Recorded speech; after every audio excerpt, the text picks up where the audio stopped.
그제 딸이 등교하는데 친구랑 같이 가게 됐어요. 친구 엄마가 이제 태워주게 되었는데요. 친구 어머니가 이제 운전하면서 학교까지 태워줬는데, 그런데 약속 시간보다 우리 아이가 2분을 늦게 나가게 됐습니다. 학교에 가는 동안 친구 엄마는 저희 딸이 아니라 친구를 혼냈다는 거예요. 기다릴 때 딱 도착을 했는데 아이가 없으니까 전화를 하려고 했는데 그 친구가 저희 집 전화번호를 모르니까 그것을 가지고 전화번호 숫자 7개를 못 외우냐고 이제 비난을 하면서 혼을 냈다고 합니다. 친구가 혼날 때 우리 아이도 긴장을 했죠. 더 무서운 거는 한참을 혼낸 뒤 말없이 갔다라고 하는 것이 우리 아이들이 더 무서웠다고 그렇게 이야기하더군요. 저는 한 가지 궁금하게 됐습니다. 왜 그 친구 엄마는 화를 냈을까? 정작 혼이 나야 될 아이는 친구가 아니고 우리 딸이었는데 왜 친구에게 비난을 하면서 혼을 냈을까? 그리고 전화번호 숫자 7개를 못 외운 것이 그렇게 한참 동안 비난을 받을 만한 그렇게 잘못된 것일까? 이게 궁금하게 됐습니다. 그러면서 하나씩 묵상을 하면서 생각을 해봤는데요. 여기서 전 하나의 의문이 생겼습니다.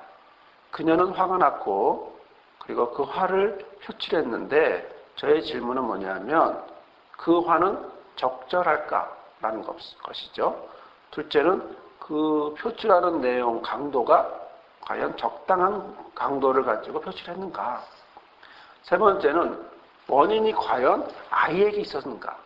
화의 원인이 과연 아이에게 있었을까라는 것이었습니다. 물론 원인은 우리 아이가 늦었고 전화번호를 외지 못한 친구가 있었고 그래서 엄마는 화가 나고 그래서 화를 표출하게 되었는데 과연 적당하다고 말할 수 있을까라는 것이죠. 왜 했을까요? 왜 화를 낼까요? 저는 한 가지 더 원인이 있지 않을까 상상을 한번 해보게 됐습니다. 무슨 상상이냐면 보통 어머니들이 아침에 어떤가라는 거예요. 보통 어머니들이 아침에 어떤 감정으로 하루를 시작하냐는 거예요. 아이들을 즐겁게 깨울까요?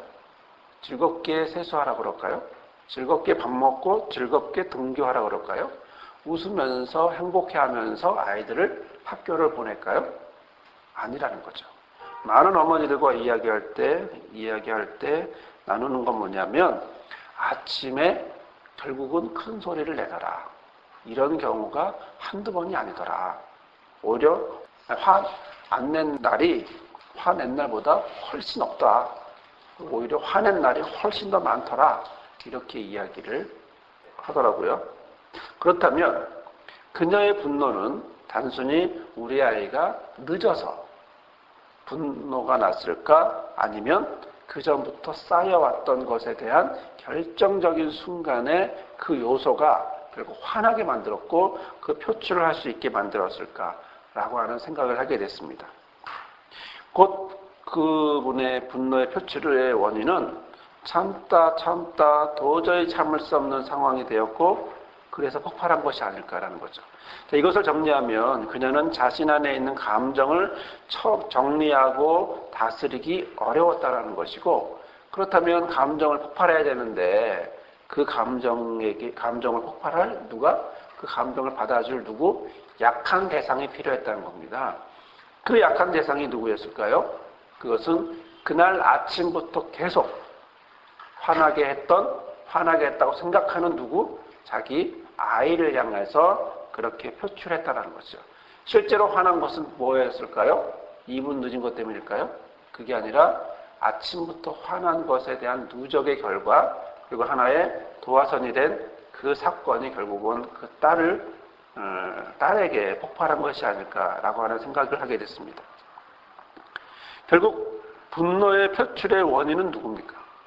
분노의 표출의 원인은 주변이 아니었다는 거죠. 주변 사건이 아니었어요. 뭐냐면 자기 자신이었다는 거예요. 그 자기 안에 있는 것을 꺼내는 방법도 여전히 다른 좋은 방법이 있었을 수도 있지만 그러나 그녀가 선택한 건 자기 딸에게 자기의 안에 있는 것들을 꺼내는 바로 그 비난하는 방법으로 꺼내는 그리고 그 모든 원인이 누구에게 있다고 얘기하는 겁니까? 자기에게 있는 것이 아니라 너에게 있는 것이야 라고 그렇게 쏟아내는 바로 그것이라는 것이라는 거죠. 그렇다면 화의 주체는 누구죠? 왜 화가 났나요? 어떤 이유가 있었는데 그 화의 주체는 누굴까요?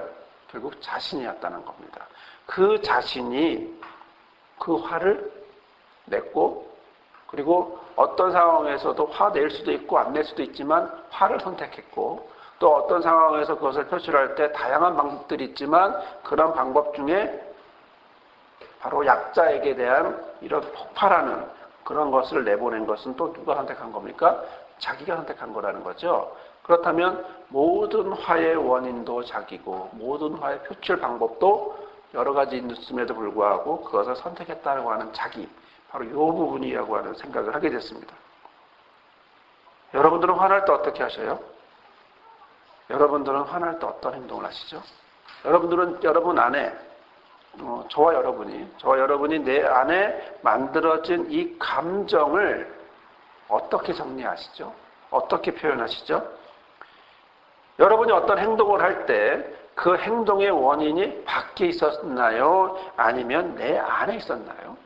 그것을 바라보면서 내 감정이 가만히 그 다른 것이 바깥에 있는 그것이 내 안에 들어오면서 내 감정을 건드렸나요? 아니면 내 감정이 그것을 보면서 움직였나요?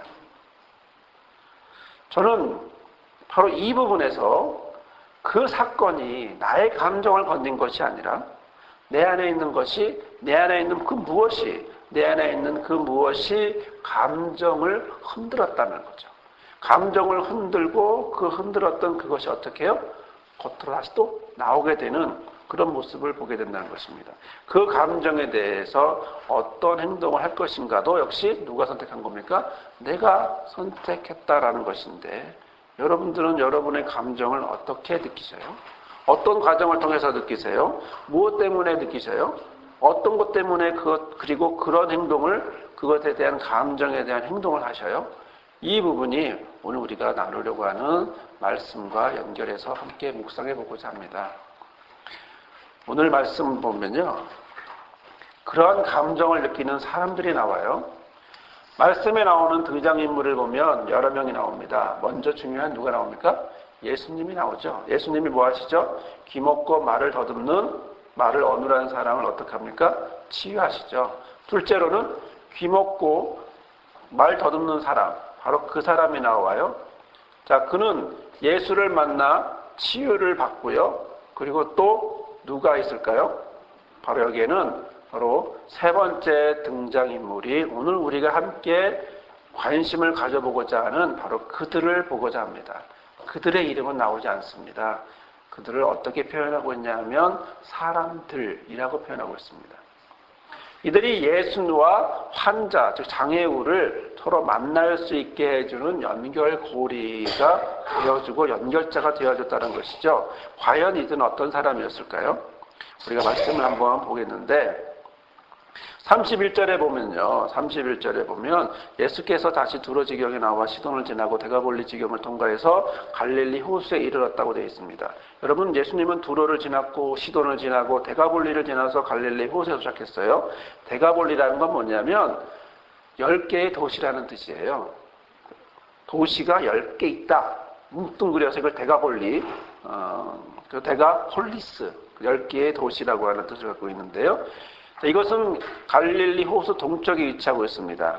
이들은요, 대부분이 이방인이었고요. 또 헬라화에 대한 도시였습니다. 결국 배경이 뭡니까? 배경은 헬라적인 이방인 배경이라는 거죠.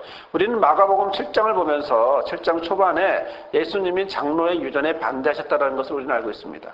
인간이 만든 전통보다 중요한 건 뭐였습니까? 마음에서 하나님을 바라볼 수 있느냐 없느냐, 바로 그것이 중요하다라고 말씀하셨는데, 이어서 나오는 말씀은 지난주 말씀을 같이 나눴다시피 수로보니게 여인이 누구 때문에? 귀신 들린 자기 딸 때문에 와서 고침을 받게 되는 이야기를 함께 말씀을 나누었습니다. 전통이, 인간이 만든 전통이 중요한 것이 아니라 온전하게 하나님을 바라볼 수 있느냐. 그럴 때 이방 여인이었던 수로보니게 여인이 와서 온전히 예수를 바라보면서 치료를 받게 되는 그런 모습을 보게 됐는데, 오늘 무슨 일이 있게 됩니까? 바로 32절에 보면 사람들이라고 되어 있습니다. 사람들이, 세 번째 등장인물인 사람들이 귀먹고 어눌한 자를 데리고 예수께 나와 안수하여 주시기를 간구했다라는 것입니다. 사람들은요, 귀먹고 말다듬는 사람을 예수님 앞에 데려갔어요. 그리고 손을 얹어서 안수해서 그가 건강해질 수 있도록 그렇게 부탁을 하고 있습니다. 이 사람이 뭐라고 했습니까? 이 사람들이 뭐라고 했나요? 이 사람들은 귀먹고 말이 어눌한 자를, 이 장애우를 어떻게 해요? 예수님에게 데려왔고 안수해 달라고 하고 있습니다. 자, 세 번째 등장인물입니다. 우리가 오늘 관심을 갖고 묵상하고자 원하는 사람들입니다. 첫째로 이들은 누굴까요? 아까 말씀드린 것처럼 이들은 이방인들이에요. 아니면 이방 배경을 가진 사람들이에요. 즉, 지난주에 말씀드린 것처럼 전통에 얽매인 그런 사람들이 아니고요. 바로 자신이 어떤 모습으로 살아가고자 원하는지를 분명히 알고 움직이는 건데, 재미난 사실은요, 장로의 유전을 선택하지 않고 하나님 앞에 마음을 드리려고 했던 예수님의 말씀에 이어서 수로보니게 여인은요, 가족 이야기예요. 내 딸 얘기예요. 더 간절할 수밖에 없어요. 그런데 오늘 여기서 나오는 사람들의 배경은 뭐예요? 가족 이야기가 아니에요. 가족이라고 말해주지 않아요. 그냥 자기가 알고 있는 마을 사람인 것 같아요. 바로 그런 사람을 어떻게, 그런 장애우를 데리고 와서 예수 앞에 데리고 와서 그리고 그에게 안수해 달라고 한다는 것입니다. 자, 그러면 둘째로 이들은 왜 데리고 왔을까요? 왜 데리고 왔을까라는 것입니다. 여기서 왜라는 말은 뭐냐면 어떤 계기로 라고 하는 뜻입니다. 결국 이 사람들은 어떤 계기를 통해서 이 사람을 데리고 왔을까? 어떤 이유 때문에 이 사람을 데리고 왔을까라는 거예요. 여러분들은 이 장면을 보면서 어떤 마음이 드십니까? 어제 일이에요. 수업에 들어갔는데요. 수업에 들어갔더니 장애우 한 명이 왔어요. 그 장애우는 수업 들어온 적이 처음인데, 이 장애우는 귀가 들리지 않고요. 말도 못해요. 이러면서 말도 안 돼요. 저는 어떻게 이 사람이 수업을 듣나 궁금했어요. 수업실에 들어왔으니까, 또 2학기 차라고 하니까 어떻게 수업을 듣나라고 했는데, 혹시 입술을 읽나? 했더니 입술을 읽는 것도 아니에요. 수화를 해야 돼요. 그리고 다른 수업은 수화를 하는 사람이 있었는데 제가 들어간 그 수업은 수화하는 사람이 없어요. 그럼 어떻게 되죠? 수업이 되나요? 들리지도 않고 표현도 안 되고 아무것도 없는 거예요. 과연 어떻게 해야 될까? 저는 그 사람을 보면서 참 안타까웠어요. 왜냐하면 제가 수화 능력이 없으니까 도와줄 수 있는 능력도 없어요. 그리고 뭘 어떻게 할 수도 없어요. 그렇다고 타이핑을 빨리 치는 것도 아니고 노트북이 있는 것도 아니에요. 메모를 빨리 해줄 수도 있는 상황도 아니에요. 아무것도 할 수 없고 또 내가 그 사람 옆에 있는 것도 아니고 그 사람은 또 내 앞에 앉아 있어요. 1시간이 지나고 수업이 중간쯤 되었을 때 휴식 시간에 그분은 교수님한테 가서 메모를 하나 보여줍니다. 제가 볼 땐 아마 그 수업을 포기한다고 그렇게 하지 않았을까. 교수님은 메모를 보시고 끄떡인 걸 보니까 그러지 않았을까 싶은데요. 저는 이 어제의 경험과 오늘의 말씀과 연결해 보면서 이 사람들이라는 사람들 있죠. 세 번째 부류에 나오는 이 세 번째 등장인물 사람들. 이 사람들은 이 대가볼리에 있는 모든 사람들을 말하지 않을 거라는 거예요. 많은 사람들이 아니라 그 중에 일부 아니면 몇 명밖에 안 되는 그 사람들일 것 같고, 또 다른 말씀에서 보면 사람들이 많으니까 자기의 이 사랑하는 사람을 치료하기 위해서 어떻게 하냐면 지붕을 뚫고 내려오는 그런 사건도 있었단 말이죠. 그럴 때도 보면 몇 명이었던 것을 보면 아마 이 사람들도 대가볼리 전체의 사람들이 아니라 그 중에 몇 명, 또 그 장애우와 어떤 특별한 관계가 있거나 그런 모습이었을 거라고 하는 그런 상상을 하게 됐습니다. 여러분, 이 대가볼리에서 이 몇 명 되는 이 사람이 이 장애우를 데리고 오면서 예수님 앞에 데리고 와서 간절하게 안수하고 기도해달라고 치료해달라고 그렇게 부탁을 하고 있는데요. 바로 이들은 어떤 마음을 가졌을까라고 한번 상상해 본다면 이들은 장애우를 향한 안타까운 마음을 가졌을 거라는 사실이에요. 왜냐하면 만약에 안타까운 마음이 아닌 나쁜 마음, 거의 왕따시키는 그런 마음, 장난하는 그런 마음이었다면 과연 이 장애우가 왔을까라는 것이죠. 장애우는 듣지 못해요. 전달도 되지 않아요. 그렇기 때문에 어릴 때부터 많은 부족함이 있었을 거예요. 그 어린아이들, 그 어릴 때부터, 그런데 그 사람들은 어릴 적부터 계속 그 사람들과 만나면서 지냈을 것 같아요. 왜냐하면 지금처럼 자주 지역을 이동하는 게 아니라 옛날 사람들은 한번 태어나면 그 마을에서 거의 평생을 살기 때문에 아마 그 장애우와 데리고 온 사람들은 어릴 적부터 같이 놀고 같이 도와주고 그리고 그 사람에 대한 어떤 특별한 마음들을 계속 쌓아놓고 있지 않았을까 이런 상상이 가능한데요. 이런 상황 속에서 알 수 있는 것은 장애우가 그들을 따랐을 것이고 그 따랐던 그것은 결국 그 사람들의 마음이 따뜻한 사람들이다라고 하는 것을 우리가 생각해낼 수 있습니다. 좋은 것을 주고 싶어하는 사람들이라는 거죠. 그 사람들은 막연한 사람들이 아니라 그냥 특별하지 않은 사람들이 아니라 이 장애우와 또 특별한 관계를 어떤 우정을 돈독히 하고 있었을 그런 사람이었을 거라고 상상이 되는데요. 바로 그 사람이 제대로 설명은 되지는 않았겠지만 도와주고 싶었을 거라는 거죠. 그래서 이 장애우가 예수를 만날 수 있도록 그리고 장애우를 예수 앞으로 데리고 왔다라고 하는 것입니다. 그런데 그 앞에서 예수님은 바로 치유하지 않으시고요. 다른 곳에 데리고 가서 그곳에서 귀에다가는 손을 넣으시고 혀에다가는 침으로 해서 바르시면서 그를 치료하십니다. 다른 치료의 모습은 말씀으로 하셨는데 여기의 모습은 좀 색다른 걸 보게 됩니다.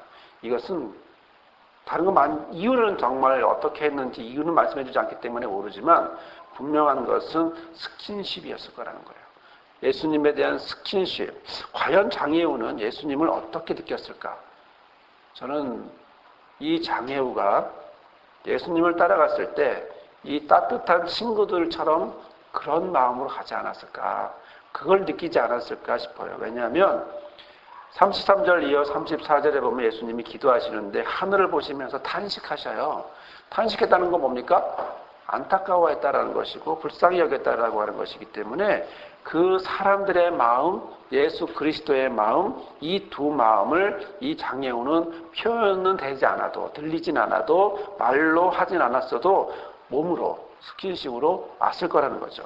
또 장애우를 가진 그 친구들은 그냥 가자 말하지 않았을 것이고 손을 끌면서 뒤에서 밀면서 스킨십을 가지면서 왔을 것 같고 또 예수님도 스킨십으로 그를 치료하는 모습을 이제 보게 되는데 자 그러자 예수님이 그를 향하여 에바다 하시니까 열려라 라고 하는 이 말씀을 하시자 그의 귀가 열리고 혀에 맺힌 것이 곧 풀려 말이 분명하게 되는 그런 놀라운 일이 발생하게 되었습니다. 자, 그러자 예수님이 그들에게 뭐라고 말씀하시냐면 경계하셔요. 아무에게도 말하지 말라고 하셔요. 그런데 사람들은 어떻게 하죠? 그럴수록 더욱 전파하고 있어요. 더욱 퍼뜨리고 있어요. 여기서 우리는 세 번째 그 사람들의 특징을 보게 됩니다. 소문을 내는 사람들이라는 거죠. 과연 옛날 동네에서 전혀 다른 이야기를 소문내기가 쉬울까라는 겁니다. 그것은 참으로 어려운 일이었다는 거예요.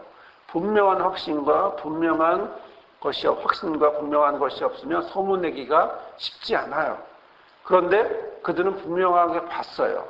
자기가 사랑하는, 자기가 안타까워하는 그 장애의 친구를 치료하시는 예수님을 보았고, 그리고 그 모습을 보고 난 다음에 확신이 들었기 때문에 동네에 가서 소문을 내는 겁니다. 막으면 막을수록 더 소문을 내는 걸 보게 된 거죠. 어떻게 소문을 냈나요? 그가 다 잘하였도다. 37절에 그가 다 잘하였도다. 기머거리도 듣게 하고 벙어리도 말하게 한다. 이렇게 말했습니다. 여러분, 그가 하시는 일은 모두 훌륭하다는 거예요. 듣지 못하는 사람을 듣게 하고 말 못하는 사람을 말하겠다. 그렇기 때문에 우리가 어떻게 말하지 않을 수 없느냐. 소문을 마구 내는 것을 보게 됩니다. 그렇습니다. 그들은 이방 사람들입니다. 이방 배경을 가진 사람들입니다. 하지만 그 마음은 선한 것으로 가득 찬 사람들이었습니다. 선한 것으로 가득 찬 그 사람들의 마음을 가지고, 그 사람의 마음을 가지고 장로의 유전이 아닌 마음에서 나오는 그 선한 것을 가지고 움직였다는 것입니다. 그 움직임을 어디를 향했습니까? 예수를 향하여 움직였다는 것입니다. 그리고 그 결과를 봅니다. 듣지 못한 사람이 듣게 되고 말하지 못한 사람이 말하게 되었다는 것이죠. 그리고 그들은 계속해서 그 이야기를 사람들에게 소문을 내게 됩니다. 이것은 마치 마가복음 7장 14에서 19절에 나왔던 말씀처럼 무리들이 다시 불러 이르시되 너희는 다 내 말을 듣고 깨달으라. 장로 유전에 반대하는 예수님의 말씀인데요. 무엇이든지 밖에서 사람에게로 들어가는 것은 네 사람을 더럽게 하지 못하되 사람 안에서 나오는 것이 사람을 더럽게 하는 것이니라 하셨다는 거죠. 자, 무리가 떠났어요. 집에 들어오면서 그게 무슨 얘기예요? 하고 제자들이 물어봅니다. 18절에 예수께서 이르시되 너희도 이렇게 깨달음이 없느냐? 무엇이든지 밖에서 들어가는 것이 능히 사람을 더럽게 하지 못하면 알지 못하느냐? 이는 마음에 들어가지 아니하고 배에 들어가 뒤로 나간다라고 하는 것입니다. 여러분, 마음이 중요하다는 거죠. 어떤 마음이 나가느냐가 중요한 겁니다. 어떤 마음이 나가느냐에 따라 그 장애우가 그들을 따라오고 예수님 앞에 인도함 받고 치료받게 되었다라고 하는 사실입니다.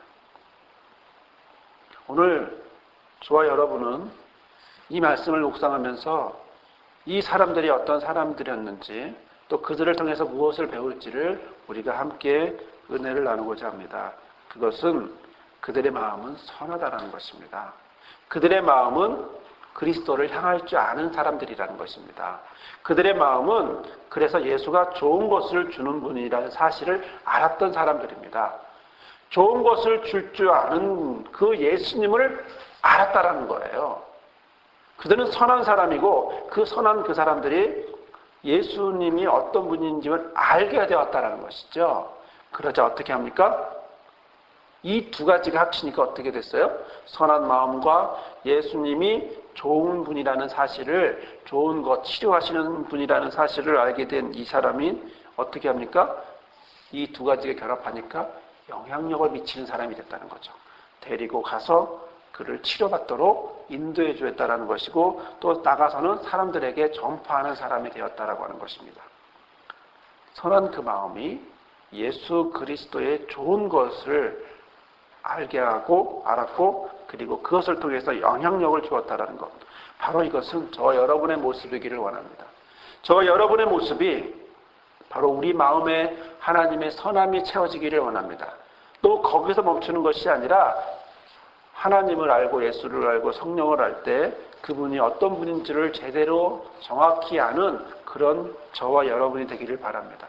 더욱 나가기를 원하는 것은 이 두 가지가 합쳐서 영향력을 미칠 수 있는 사람, 우리 교회를 통해서, 우리 지역을 통해서, 우리 가정을 통해서, 내가 있는 그 자리를 통해서, 그 그룹을 통해서 영향력을 미치는 사람, 바로 그 사람들처럼 영향력을 미치는 바로 그 사람, 바로 이런 사람들이 되기를 주님의 이름으로 부탁을 드립니다. 이런 사람이 될 때, 이런 사람이 되고자 하는 마음이 우리에게 충만할 때 주께서 저와 여러분을 그 마음으로 인도하여 주실 줄을 믿습니다.